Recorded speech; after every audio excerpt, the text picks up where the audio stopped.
This story is titled, My Dad Replaced Me with My Stepmom's Kids, so I finally stood up for myself and walked away. Hey everyone! Before we jump into today's video, I need your help.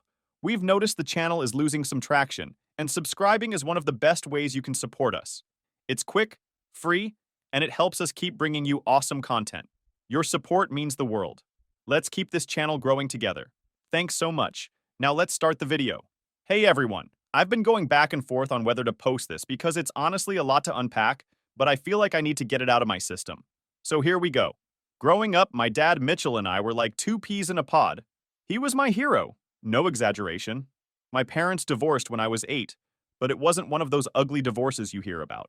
They both made it work for my sake. I stayed with my mom during the week, but weekends were all about dad. Those weekends were the highlight of my week. He'd pick me up after school on Friday, and I'd basically launch myself into the car, already excited about whatever plans he had. Dad wasn't one of those hands-off dads who just let me watch TV while he did his own thing. He made every weekend feel special. We'd go hiking or he'd teach me how to fix things around the house. Sometimes we'd just chill, watching documentaries because he knew I loved learning random trivia, and he was always telling me how proud he was of me. Like, always. If I aced a test or did something small like win a spelling bee, he'd look me in the eye and say, "You're my smart, strong girl." Those words meant everything to me. For a long time, I thought nothing could ever come between us. But when I turned 13, things started to change. That's when Dad met that woman named Camille. At first, I didn't mind her at all. She was bubbly and friendly, always asking me about school or my favorite books. She had 2 kids from her previous marriage, Evan, who was 12, and Maddie, who was 10. They seemed nice enough, and for a while, I even thought it might be cool to have siblings. Then they moved in. That's when everything started to shift. Camille quit her job not long after, saying she wanted to focus on family life. I didn't think much of it at the time, but it meant Dad had to take on extra hours at work to support everyone. He started coming home later and later, and when he was home, all his attention went to Camille and her kids. I tried to adjust. I told myself it was just a new family dynamic and things would settle down eventually. But the more time passed, the more I realized that settling down just meant I was slowly becoming invisible. Dinners were all about Evan's baseball games or Maddie's ballet recitals. I'd mention something I was excited about, like the science fair project I'd worked my butt off on, and I'd get a polite, "That's great, sweetie," before the conversation shifted back to them. It wasn't just the small stuff, though. Camille's kids always seemed to come first, no matter what. I remember one summer I really wanted to visit my grandparents, Dad's parents. It was something we did every year, and I looked forward to it. But Camille suggested we go to a theme park instead because Maddie had never been to one. Guess whose plans got scrapped? Yep, mine. But things started to get upgraded during my junior year of high school. That night, Mom sat me down and said, "There's something you need to know about your college fund." She told me that Dad had used it. All of it. I was in total shock. Like, what do you mean he used it? Apparently, Dad had drained the fund to pay for Evan's private school tuition. Camille had convinced him that Evan was struggling at public school and needed a better environment. So, Dad took the money he'd been saving for my future and used it on her son. Mom only found out because she'd asked Dad about the fund while they were sorting through some old paperwork. She thought I had a right to know. I didn't even wait to process it. I called my dad that night and asked if it was true. At first, he tried to act like it wasn't a big deal. "Evan really needed the support," he said. "We'll figure something out for your college." I remember sitting there on the phone, completely floored. "Figure something out?" I asked. "That was my college fund, Dad. How could you just spend it without even talking to me?" His response? "You're smart. You'll be fine. Your mom can help, and I'll pitch in where I can when the time comes." Like it was no big deal. I hung up on him and cried for hours. Over the next few days, I tried to wrap my head around it. This was the same man who'd always said I was his #1 girl, the same man who promised he'd always have my back. And yet, when it came down to it, he chose Camille's son over me. It wasn't just about the money. It was about the fact that he didn't even consider how this would affect me. When I finally talked to him again, he doubled down. He said Evan was struggling and needed a better school, and that I'd understand someday. But I didn't understand. Not then, and not even now. All I could think about was how unfair it was. He'd promised that money was for my education, and now it was gone. A few months later, as if draining my college fund wasn't bad enough, I found out Dad had bought Evan a brand new SUV for his 18th birthday. My stomach dropped when I heard. I doubted if he was the same one who told me he couldn't afford to help with my tuition. Yet somehow he had the money to splurge on a luxury car for Camille's son. I could clearly see how much Evan was struggling. After that, our relationship shifted. I didn't see him the same way anymore. Every time I went to his house, I felt like I didn't belong there. Camille would make little comments about how I didn't visit often, but when I did, it was the same story. Dinner conversations revolved around Evan and Maddie, and any attempt I made to talk about my own life was brushed aside. It wasn't just the college fund. It was a pattern. Dad missing my school events because Maddie had a recital. Family vacations being planned around their schedules.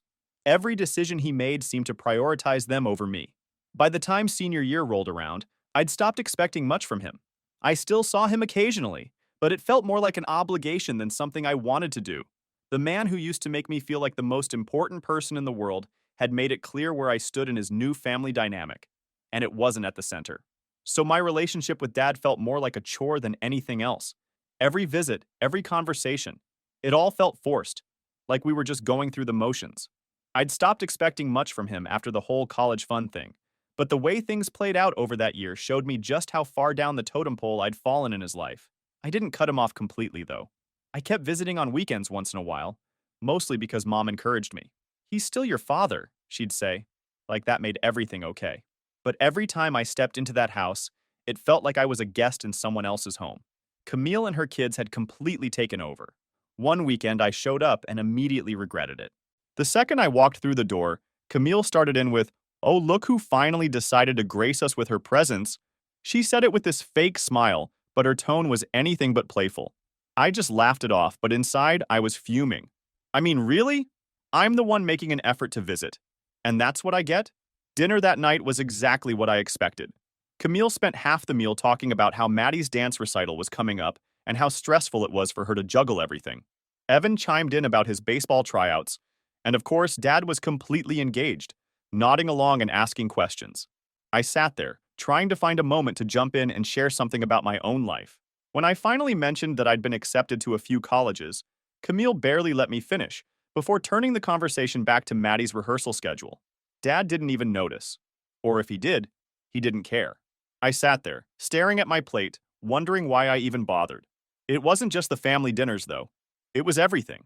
Camille had this way of making me feel like an outsider, without ever being outright rude. Like when she'd plan family outings without even asking if I wanted to join. I'd hear about it after the fact. When Maddie or Evan would casually mention how much fun they had at the zoo or the movies or wherever. One time, I overheard them talking about a camping trip they were planning for the weekend. When I asked Dad about it, he just shrugged and said, "Oh, I didn't think you'd be interested." Like, really? We used to go camping all the time. It was our thing. But now, it was like I didn't even exist. The worst part was how normal it all seemed to them. Camille acted like I was some distant relative popping in for an occasional visit, not Dad's actual daughter. And Dad just went along with it, like this was the way things were supposed to be. I tried talking to him about it once, but he brushed me off. "You're overthinking it," he said. "You've got your own life now. You don't need to be here all the time." Maybe he was right. Maybe I didn't need to be there. But that didn't mean it didn't hurt. By the time spring rolled around, I'd started to check out emotionally. I still visited occasionally, but I kept my walls up. I'd sit through dinner, nodding and smiling at the right moments, but I wasn't really there. It was like I'd become a spectator in my own family, watching from the sidelines while they went on with their lives. One weekend, I decided to test the waters and see if Dad even noticed how disconnected I was. I barely said a word during dinner, just nodded along while they talked about Maddie's upcoming recital and Evan's baseball games. Dad didn't say anything to me the entire meal. Not one question about school, my college plans, or anything else going on in my life.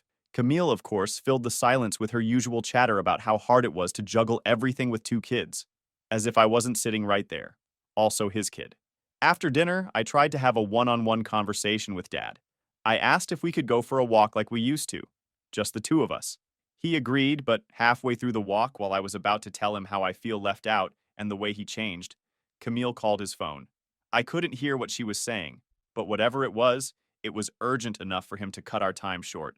"Sorry, sweetie," he said, patting me on the shoulder. "Camille needs me to help with something at home." And that was that. I rarely visited after that. At first, I felt guilty about it, like I was abandoning Dad, but the truth was, it hurt less to stay away. I focused on school and my own plans instead. I got a part-time job to start saving for college since Dad's promise of figuring something out was obviously just empty words. Mom tried to help as much as she could, but money was tight. Honestly, Mom was my biggest cheerleader. She wasn't just supportive. She was my rock. Every time I came home feeling invisible or frustrated after a weekend at Dad's, she was there, waiting with a listening ear and my favorite cup of tea. I didn't bring anything happening in my life up to Dad. What was the point? He was too busy playing super dad to Camille's kids to notice anything I was going through. The final straw came a few weeks before my high school graduation. I'd been hoping, praying, that Dad would actually show up for this one. It wasn't like I'd asked him for much over the past year. All I wanted was for him to be there, to see me walk across that stage and hear my name called. But a week before the ceremony, Camille called me. Mind you, not Dad. Camille. She said, "Hey, just wanted to let you know that my dad won't be able to make it to your graduation. Maddie's dance competition is that same day, and you know how important that is to her." I didn't even know what to say. I just sat there, holding the phone, feeling this mix of anger and disbelief. She didn't apologize. She didn't even pretend to care about how I felt. It was just, Maddie's thing is more important. Period. I didn't bother calling Dad to argue. What was the point? He'd made his choice, just like he always did. And I wasn't expecting much from Dad anymore. After everything, missing my graduation, draining the college fund, and constantly prioritizing Camille's kids, I had lowered my expectations to basically nothing. But even so, around that time, his 50th birthday approached, and I still wanted to acknowledge it. It felt like one of those things you just had to do, you know? No matter how distant we'd become, he was still my dad. A week before his birthday, I picked out a gift for him. It wasn't anything extravagant, just a book about World War II history I knew he'd love. He was always a history buff, and we used to talk about that stuff all the time when I was younger. It felt like a safe, thoughtful choice, something that might remind him of the bond we used to have. On the day of his birthday, I decided to swing by his house after work to drop it off. I didn't text or call ahead because, in my mind, this was just a casual visit. I figured we'd chat for a bit, I'd give him the gift, and that'd be it. But when I pulled into the driveway, I realized something was off. The house was lit up like a Christmas tree, with cars parked all along the street. I could hear music and laughter coming from the backyard. For a second, I thought maybe I'd gotten the date wrong. But no, it was definitely his birthday. I sat in my car trying to process what I was seeing. I wasn't invited. That realization hit me like a brick. This wasn't just a small family gathering. It was a full-blown party. A party for his 50th birthday. And I wasn't even told about it. Part of me wanted to turn around and drive away, just leave the gift on the porch and pretend I never came. But another part of me, maybe the part that still believed there was a chance to fix things, decided to go in anyway. I knocked on the door and Camille answered. Her smile froze when she saw me, like she was trying to figure out what I was doing there. "Oh," she said after a beat. "We didn't know you were coming." I forced a smile and held up the gift. "I just wanted to drop this off for Dad. Is he around?" She hesitated for a second, then stepped aside to let me in. "He's in the backyard," she said, gesturing toward the noise. I could feel her eyes on me as I walked through the house, and it took everything in me not to turn around and ask why I wasn't invited. The backyard was packed. There were string lights everywhere, a catered buffet set up along one side, and even a DJ in the corner. It looked like something out of a Pinterest board. Dad was near the grill, laughing with a group of relatives I hadn't seen in years. He looked up when he saw me and waved me over. "Mallory, hey," he said, pulling me into a quick hug. "I wasn't expecting you." I handed him the gift. "Happy birthday," I said, trying to keep my voice steady. He opened it right there and smiled when he saw the book. "Wow, this is great. Thanks, kiddo." For a moment, I almost forgot why I was upset. He seemed genuinely happy to see me, and it reminded me of the dad I used to know. But then the moment passed, and I was standing there, surrounded by people who all knew about this party, people who had been invited, while I was clearly an afterthought. "Did Camille not tell you about the party?" Dad asked casually, as if this was a minor oversight. "No," I said, trying not to sound as hurt as I felt. "I just came by to drop off your gift. I didn't know there was a party." His face fell for a split second, but he quickly recovered. "Well, I'm glad you're here now. Grab a plate and stick around." But the way he said it didn't feel welcoming. It felt obligatory, like he was trying to smooth things over without actually addressing the problem. I stayed for about 20 minutes, just long enough to make polite small talk with a few relatives and force down a plate of food. Camille kept hovering nearby, watching me like she was afraid I'd cause a scene. I thought about confronting Dad right then and there, asking him why I wasn't invited, but I didn't want to embarrass myself in front of everyone. When I left, I kept replaying the whole thing in my head, wondering if I'd done something to deserve being left out. Was it because I didn't visit often enough? Because I didn't fit into their perfect little family dynamic? Is Camille the problem?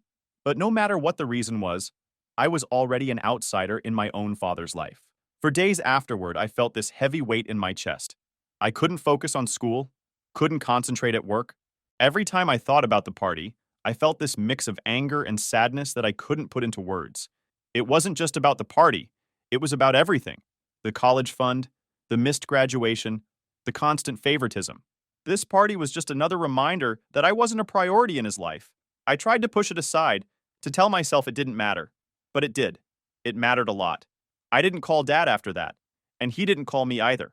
Weeks went by, and the silence between us grew louder and louder. I thought maybe he'd reach out to apologize, to explain why I wasn't invited, but he never did. It was like the whole thing never happened.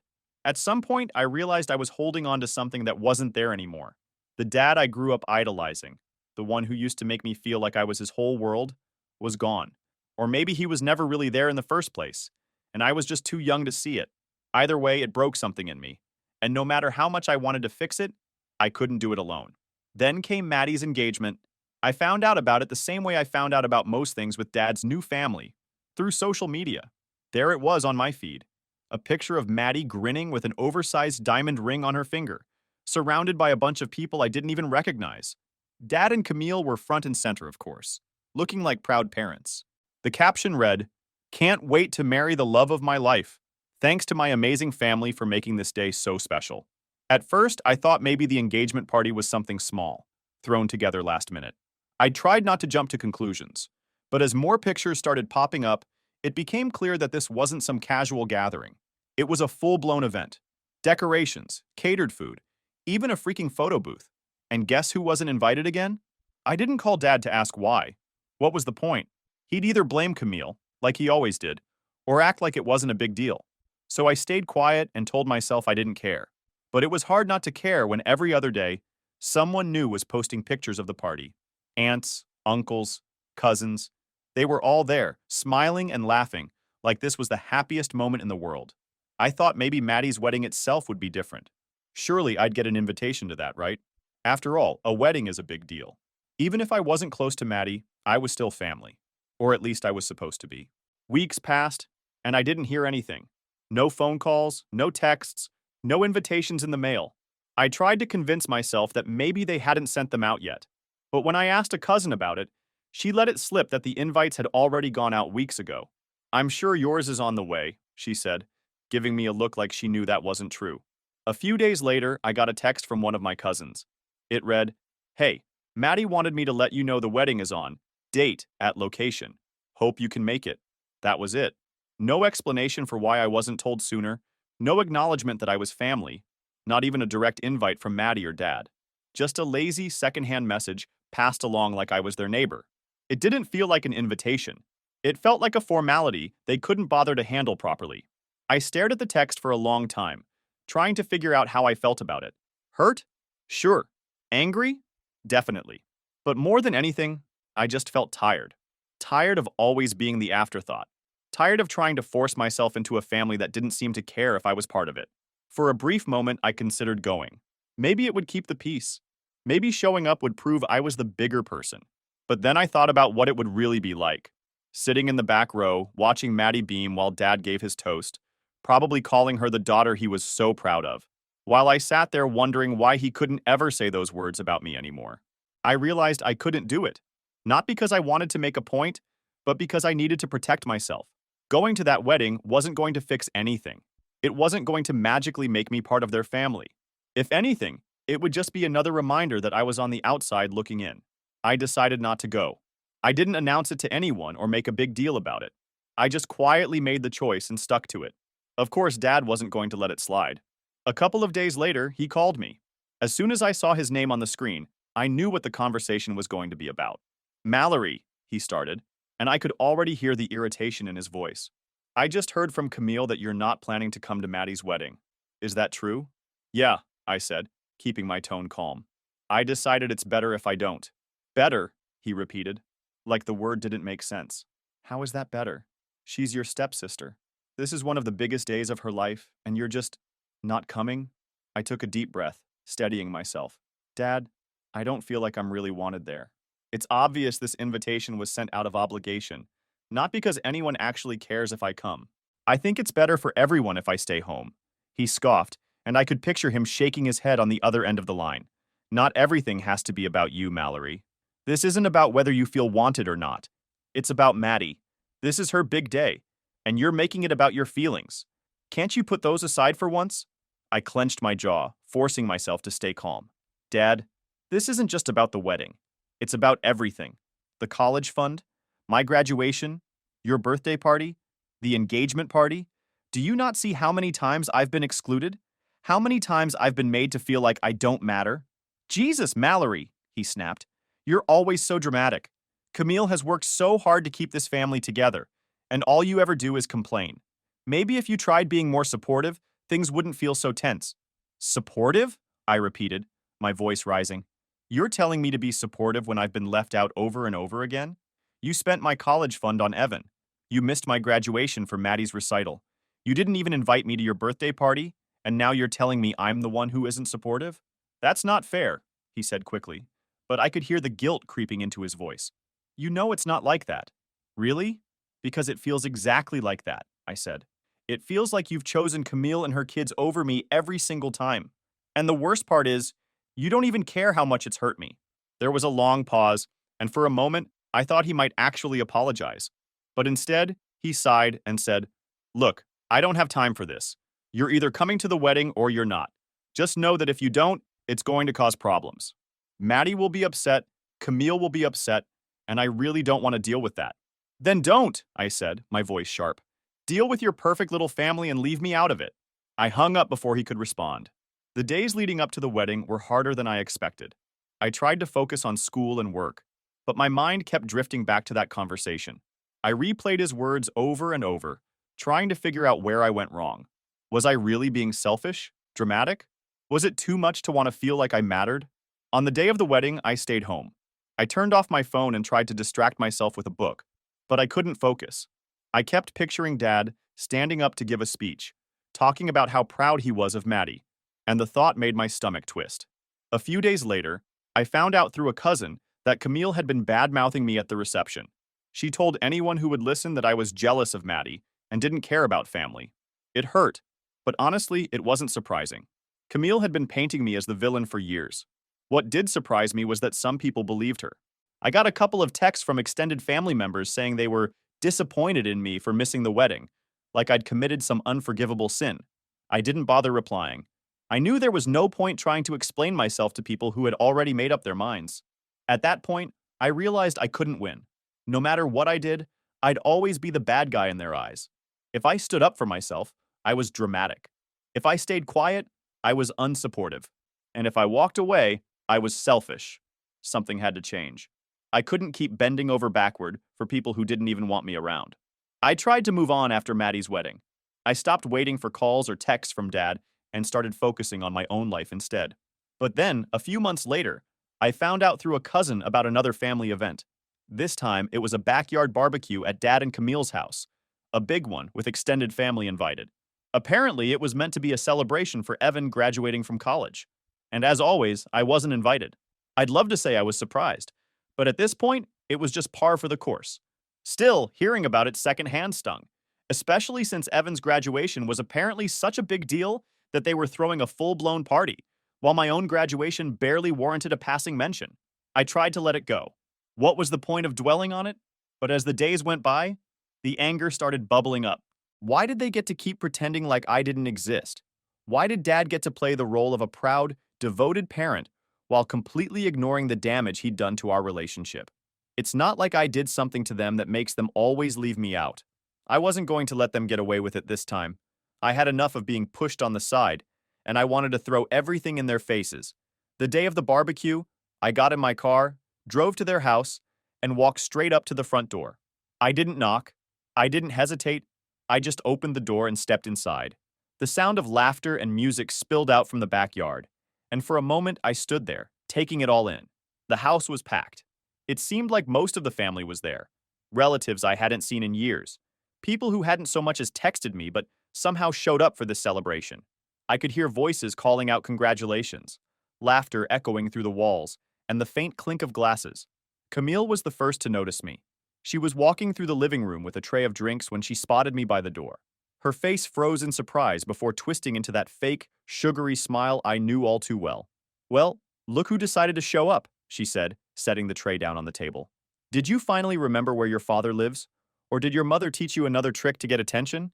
That hit me like a slap. She had always been passive-aggressive, but this was different. She wasn't even trying to hide her disdain. "Excuse me?" I said, my voice shaking. "Oh, don't play innocent," she snapped, her smile disappearing. "You've always been like this. Selfish, dramatic, just like your mother. She's the one who taught you how to act like the world revolves around you." I opened my mouth to respond, but before I could say anything, Dad walked in from the backyard. His eyes widened when he saw me standing there. "Mallory, what are you doing here?" "I came to see my family," I said, putting as much emphasis on the word as I could. Camille let out a short, bitter laugh. "Family? That's rich. Coming from someone who skips her stepsister's wedding and can't be bothered to pick up the phone." "Are you serious right now?" I shot back. "You didn't even invite me to this party. I found out from a cousin. How many more times are you going to exclude me before you admit that you just don't want me around?" The room went quiet. For a second, I thought Dad might finally stand up for me, but instead he turned to Camille. "What's going on here?" he asked, his tone sharp. "What's going on is that your daughter decided to barge in and make a scene," Camille said, crossing her arms. I couldn't believe what I was hearing. "Make a scene?" I repeated. "I wouldn't have to make a scene if you treated me like I mattered, instead of constantly putting Evan and Maddie first." Dad turned to me then, his face hard. "That's enough, Mallory. You don't get to come into my house and disrespect my wife like this." "Your wife?" I snapped, the anger boiling over. "She's the one disrespecting me. She's been doing it for years, and you just stand there and let her." "Don't blame me for your problems," Camille said, her voice dripping with venom. "You've been nothing but a thorn in this family's side. You're bitter because you can't stand that my kids are more successful than you." That did it. I wasn't going to let her rewrite the narrative. I laughed bitterly. "You mean Evan, who had my college fund handed to him on a silver platter? Or Maddie, who's had everything handed to her while I've been busting my ass to get through school? Let's not pretend this is about success. This is about you trying to erase me from my own family." Dad stepped in then, raising his voice. "Mallory, stop. You're embarrassing yourself." "No, Dad," I said, my voice breaking. "I'm embarrassing you. That's what this is really about, isn't it? You don't like it when I point out the truth. You don't like being reminded of how much you've let me down." His face darkened, and for the first time, I saw just how deep his loyalty to Camille ran. "You don't know what you're talking about," he said coldly. "Camille has done more for this family than you ever have.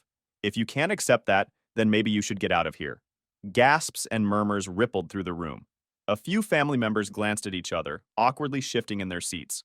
My Aunt Denise, one of the few relatives who had always been kind to me, looked shocked, her mouth slightly open as she leaned closer to whisper something to her husband. "Mitchell, that's too far," another relative muttered, just loud enough for me to catch it. Meanwhile, Camille stood behind Dad with her arms crossed, a smug smile tugging at the corners of her mouth. She didn't look surprised by his words. If anything, she looked satisfied, like this was exactly the response she had been waiting for. The words hit me like a slap, but I refused to let him see how much they hurt. Instead, I reached into my bag and pulled out the legal papers I'd been holding onto for months. "Fine," I said, my hands shaking as I shoved the papers into his chest. "If I don't belong here, then you can deal with this. It's a formal claim for the college fund you stole from me. Maybe Evan's private school and his shiny new SUV were worth it, but I'm not letting you get away with it anymore." The room went silent. Camille's mouth opened and closed like a fish, and Dad just stared at the papers, his face pale. "You want to talk about family," I said, my voice rising. "Family doesn't steal from each other. Family doesn't treat their own like strangers. You've been nothing but a puppet for Camille, and I'm done pretending otherwise." Without waiting for a response, I turned and walked out the door. Behind me, I could hear the murmur of voices rising as the chaos I'd caused sank in. For the first time in years, I felt like I'd taken control of the situation instead of letting it control me. But even as I drove away, I couldn't shake the heaviness in my chest. I had said my piece, but it didn't feel like a victory. It felt like the end of something I'd been holding on to for far too long. 2 weeks after the barbecue, Dad finally reached out. I let the call go to voicemail, but his message was exactly what I expected, full of anger and blame. "Mallory, I can't believe you're doing this," he said, his voice dripping with frustration. "You're really going to drag this family into legal drama over some money? Evan needed that school, and you've had plenty of opportunities to figure out your own way. I can't believe you'd stoop this low." I deleted the voicemail without replying. What was there to say? He didn't even try to understand my perspective or take responsibility for his actions. In his eyes, I was the villain, and Camille was probably fanning the flames as usual. A week later, I received a letter from Dad's lawyer. He was contesting my claim, arguing that the college fund had always been family money and that he had the right to use it as he saw fit. It felt horrible, but I wasn't surprised. If there was one thing I had learned over the years, it was that Dad would do anything to avoid admitting he was wrong. My lawyer, thankfully, was prepared. We had documentation proving the fund was specifically set up for my education, including old statements with my name listed as the beneficiary. It wasn't just about the money. It was about holding him accountable for years of broken promises. The legal process dragged on for months. During that time, Dad's calls became less frequent, and when he did reach out, it was never to apologize. Instead, he accused me of tearing the family apart and putting everyone in an uncomfortable position. Camille, of course, wasn't subtle about her disdain. She took to social media, posting vague but clearly targeted comments about ungrateful people who think they're entitled to everything. Meanwhile, extended family members started taking sides. Some reached out to show their support, telling me they'd seen how unfairly I'd been treated for years. Others sided with Dad, claiming I was being unreasonable and should just let it go. One aunt even called me to say, "It's just money, Mallory. Is it really worth ruining your relationship with your father?" But it wasn't just money. It was my future, my trust, and my dignity. All things Dad had trampled on without a second thought. I was done pretending that wasn't the case when the case finally went to mediation. The documentation was airtight, and every excuse he tried to offer was met with hard evidence to the contrary. At one point, he actually had the nerve to say, "I thought Mallory was smart enough to figure out college without the fund. She didn't need it as much as Evan did." The mediator shut him down immediately, pointing out that the fund wasn't his to decide how to use. It was set up for me, and using it for anything else, especially without my consent, was a clear breach of trust. In the end, Dad agreed to settle. He didn't apologize or even look at me as the terms were finalized. The agreement required him to repay a significant portion of the fund over the next few years, but the money wasn't what mattered most to me. It was the fact that, for once, he couldn't just sweep his actions under the rug and pretend I didn't exist. The fallout was immediate. Dad stopped calling altogether, and Camille ramped up her social media campaign, painting me as the ungrateful daughter who had ruined the family. Extended family members whispered about the situation at gatherings I didn't attend, and the few relatives who did reach out to me seemed hesitant, like they didn't want to be caught in the middle. It was messy and exhausting, but it was also freeing in a strange way. For years, I had bent over backward to maintain a relationship with Dad, convincing myself that if I just tried harder, things would get better.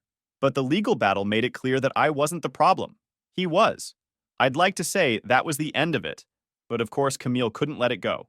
A few months later, she sent me a scathing email accusing me of disrespecting her family. She even had the audacity to suggest I pay back the money Dad was ordered to return, since you're the one who made a big deal about it. I didn't respond. I deleted the email and blocked her address. As for Dad, I haven't heard from him since the mediation. Part of me wonders if he'll ever try to reach out, but I'm not holding my breath. If he does, it'll probably be another attempt to shift the blame onto me or demand that I fix the relationship. But I've made peace with the fact that I don't owe him anything. Not my time, not my forgiveness, and definitely not my silence. This chapter of my life is over,